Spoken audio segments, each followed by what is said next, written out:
Fala, gente, aí, meu, tudo bem? Tranquilo? Tudo certo? Vamos dar continuidade aí ao nosso conteúdo de grandes navegações, vamos dar continuidade à nossa série sobre vídeos da expansão marítima portuguesa pelo mundo no século XV e no século XVI. No primeiro vídeo nós fizemos uma aula bem abstrata falando de alguns conceitos que foram assim imprescindíveis para o desenvolvimento das grandes navegações, né? Nós vimos, por exemplo, qual era a relação entre absolutismo e mercantilismo para o desenvolvimento dessas viagens. Nós vimos como o espírito cruzadista, que é algo típico da Idade Média, ainda se mantinha muito vivo na cabeça e no coração dos portugueses e também serviu de combustível para o desenvolvimento dessas viagens marítimas.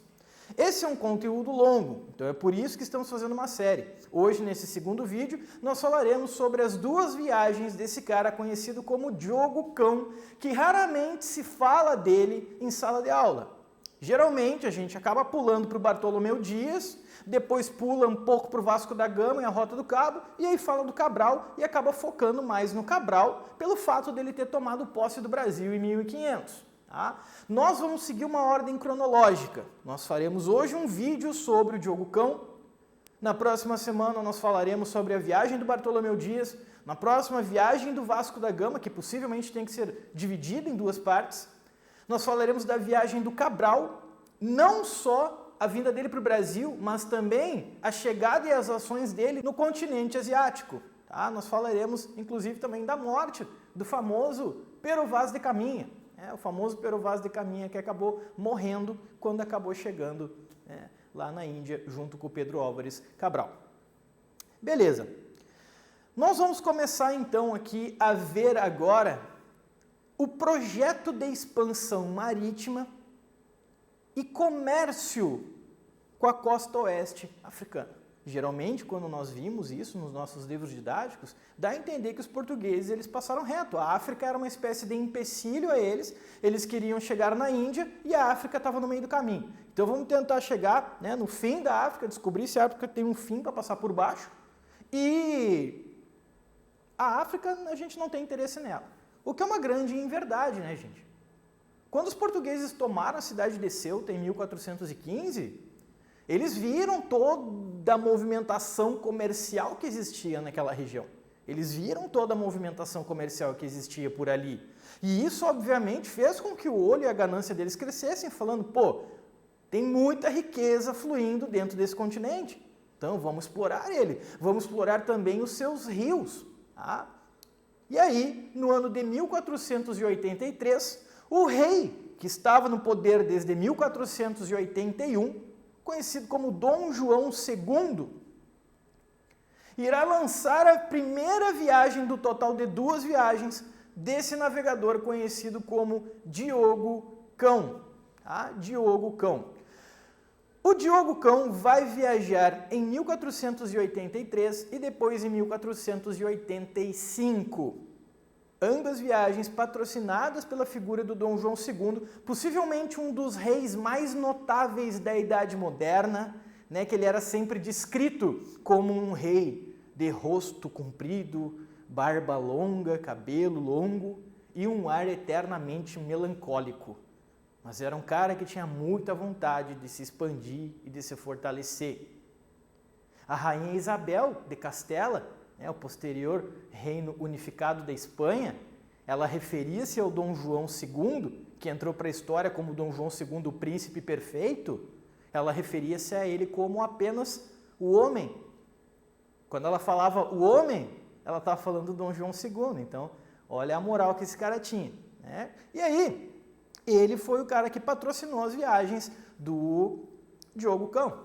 Lembrem que uma das pessoas que mais divulgou e que mais fez pressão para que essas expedições acontecessem, acabou sendo o Henrique, o navegador. Só que o Henrique já havia morrido nessa época. O Dom João II é sobrinho neto do Henrique. Tá? E o Dom João II, assim como o Henrique, vai acabar investindo muito nessas navegações. Ele também se interessa muito por essa exploração e por toda a riqueza que isso pode trazer para dentro do reino português. Tá? Então aqui nós temos um pilar típico levantado pelas viagens do Diogo Cão. Tá? Esses pilares eles eram instalados na costa ocidental da África, para mostrar para os próximos navegadores que eles haviam passado por ali, qual é o limite que eles haviam atingido, né? Até que ponto eles foram. Essa daqui é a última, essa daqui na verdade é uma réplica, tá? Assim como a gente vai ter lá no Museu Naval de Lisboa, a gente vai ter uma réplica instalada lá, essa daqui é uma réplica que foi instalada na Namíbia, tá? Que foi assim o ponto máximo de chegada da viagem do Diogo Cão.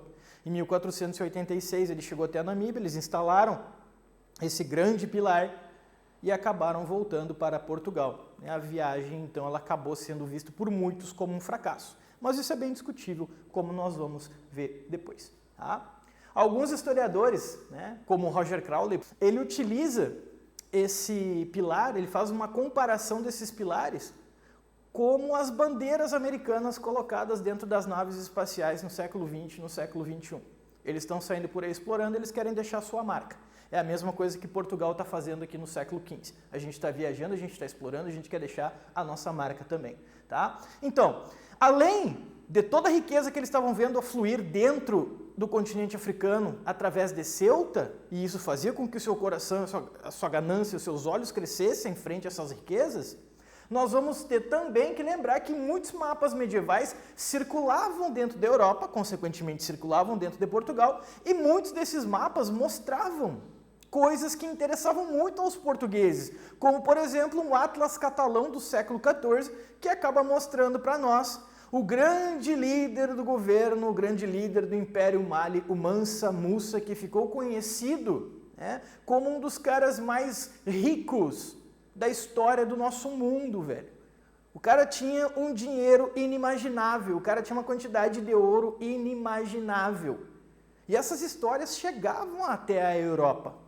E quando as histórias de um reino cheio de ouro chega até os portugueses, isso também acaba servindo de combustível para o desenvolvimento dessas viagens. Então, aqui nós temos o Dom João II patrocinando as viagens do Diogo Cão, tá?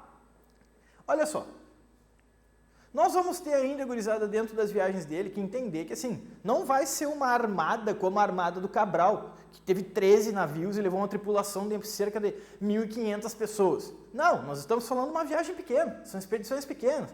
2, 3 navios, geralmente caravelas. Eles não vão levar um nau, por exemplo, porque é muito maior, né?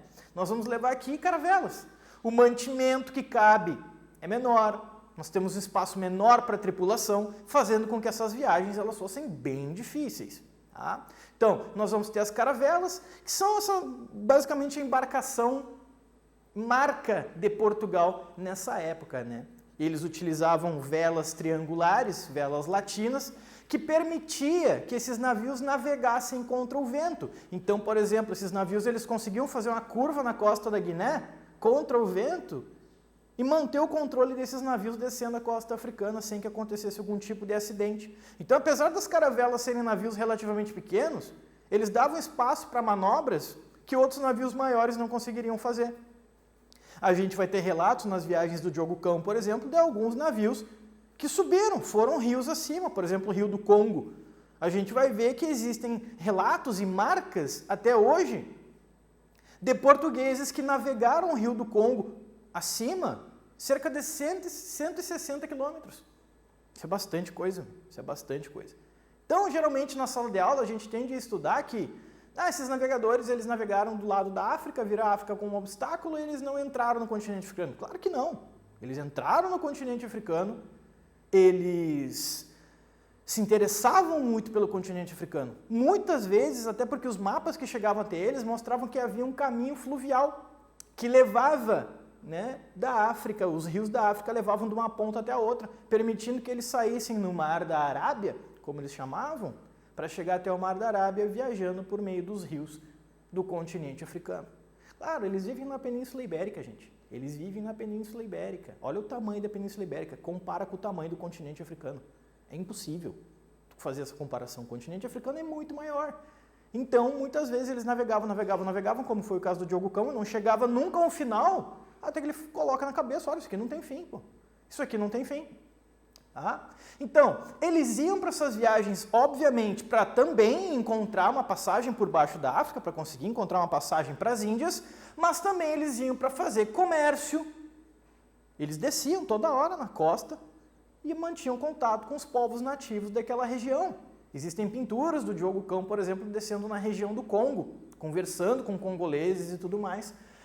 E também para mapear, né? Nós devemos lembrar que muita gente trata as viagens do Diogo Cão como um grande fracasso, mas o fato é que até então o mundo conhecido, o limite do mundo conhecido era o Bojador, como nós falamos na aula passada. Agora nós estamos falando de uma viagem que acabou inserindo mais de 2.000 quilômetros nos mapas do período, que exploraram todas essas regiões aqui, tudo por causa das viagens do Diogo Cão. Vejam, o espírito cruzadista ele está muito vivo também. Tá? Não é o interesse, ele não reside apenas no comércio, ele não reside apenas em mapear, ele não reside apenas em tentar encontrar uma saída, né, para a Arábia, para encontrar uma saída para o Mar da Arábia, para encontrar uma saída para as Índias. Também nós devemos saber que esse espírito cruzadista serviu de combustível porque existia aquela crença gigantesca de que na África subsaariana, eles conseguindo contornar o obstáculo da África Islâmica, eles conseguiriam fazer alianças com um rei lendário, um mito que circulava dentro da Europa desde o século XII, de um rei cristão dentro do continente africano que seria muito rico, muito poderoso, que controlava exércitos enormes e tinha níveis intermináveis de pedras preciosas e ouro, prata e tudo mais. Tá? O Preste João. E eles também tinham muito esse interesse em encontrar o reino do Preste João, fazer aliança com o Preste João, para que eles se fortalecessem juntos e saíssem por aí fazendo uma verdadeira cruzada, matando e escravizando muçulmanos. Então isso também faz parte do interesse dessas viagens. Vai além do comércio, é uma questão comercial, mas também uma questão ideológica, uma questão religiosa. Tá? Olha só, gurizada, a primeira viagem do Diogo Cão foi considerada bem-sucedida pelo rei Dom João II. O Dom João II, enquanto esperava o Diogo Cão voltar, ele acabou criando, veja como ele estava interessado nessas viagens, ele acabou criando um comitê com pessoas especialistas, com cartógrafos, com matemáticos, com astrônomos, para estudar isso aqui. Nessa época, Lisboa já era considerada a grande capital dos navegadores europeus. Quem queria saber as últimas notícias sobre navegações ia até Lisboa. As pessoas iam até o Reino de Portugal, até porque geograficamente falando, nós estamos quase na ponta ali da Península Ibérica, quase descendo já para o continente africano. Então, Lisboa já estava se fortalecendo, Lisboa já estava se concretizando como a grande capital dos navegadores do mundo ocidental naquele período. O Dom João II acabou criando uma comitiva, né? Nós vamos ter, por exemplo, a presença de um cara chamado José Vizinho, que era discípulo de um dos astrônomos mais famosos do mundo até então, um cara chamado Abraão Zacuto, um matemático, astrônomo famoso, Abraão Zacuto. E também nós vamos ter a presença de um cara chamado Martin Behaim, tá? Que era um alemão que também tinha um conhecimento enorme em astronomia e matemática, que isso era muito necessário para o desenvolvimento de cartografia, para o desenvolvimento das viagens em mar aberto, e era muito necessário para o descobrimento. Também é ao longo da primeira viagem que o Cristóvão Colombo ele acaba indo até o Reino de Portugal para pedir uma audiência com o rei Dom João II. E o Cristóvão Colombo chega e fala, olha só, com base nos meus conhecimentos do mapa do Paolo Toscanelli, que era um cartógrafo, um estudioso daquele período, né, que acreditava que o mundo era uma esfera. O Cristóvão Colombo teve contato com aqueles estudos do Paolo Toscanelli e levou esses estudos até o Dom João II.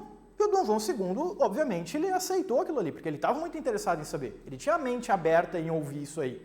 E aí, Dom João II, então, resolveu conversar com o Cristóvão Colombo. Só que nesse meio tempo da conversa entre os dois, ele falava, olha só, o mundo é uma esfera. Então, se a gente navegar para o oeste, nós conseguiremos chegar no Oriente. Essa viagem passando pela costa da Guiné vai ser muito demorado, vocês vão gastar muito dinheiro, muita gente vai morrer nisso daí.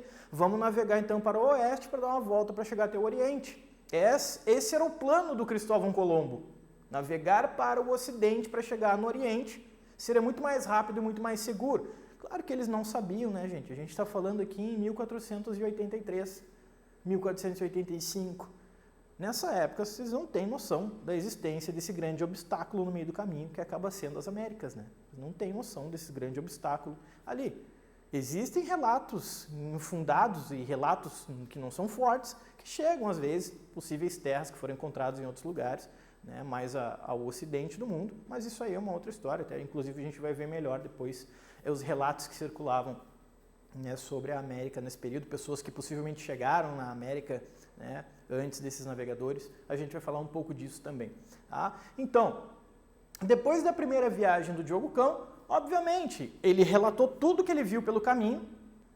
O rei Dom João II ficou tão feliz e tão satisfeito com essa primeira expedição do Diogo Cão que acabou elevando ele à nobreza. Ele acabou ganhando, então, um brasão de armas. E o brasão de armas que ele escolheu aqui, ó, esse é o brasão do Diogo Cão. O brasão do Diogo Cão é esse aí. Vejam que ele colocou 2 pilares no seu brasão, que é a grande marca das viagens dele, né? E ele também começou a receber uma grande pensão anual, com pagamento pela sua viagem, por ter sido uma viagem bem sucedida. O rei ficou muito feliz com aquilo ali. Tão feliz a ponto de ter recusado o Cristóvão Colombo. Falou, Cristóvão, beleza, gostamos aí da tua ideia, achamos legal, mas vamos ter que deixar para a próxima aí. Ou seja, ele estava muito feliz com os relatos do Diogo Cão. Que o Cão voltou falando, não, eu tenho certeza que nós estamos quase chegando no fim da África. Agora, numa próxima expedição, eu vou conseguir chegar, vou mostrar que a África tem um final. O Dom João II ficou tão feliz que daí ele acabou falando, Cristóvão, é isso aí. Depois a gente conversa.